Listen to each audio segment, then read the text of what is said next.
U.S. dollar index daily forecast June 7th, fxempire.com.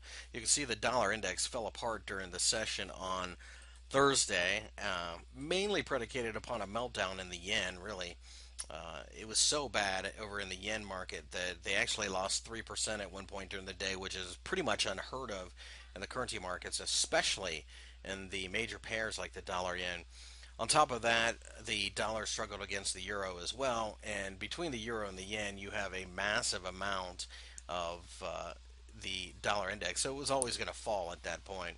What's interesting is we fell to the 81 level and found support, and at the close of electronic or the open pit trading, 81.50 seems to have held a bit.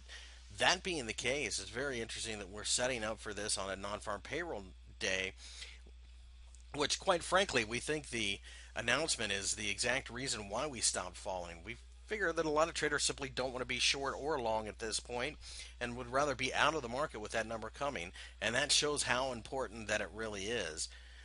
That being the case, we have to question whether or not a strong jobs number is good or bad for the dollar.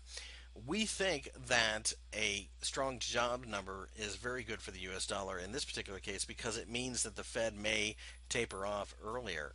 That's the question, really. That's the biggest concern is whether or not the Fed is going to taper off.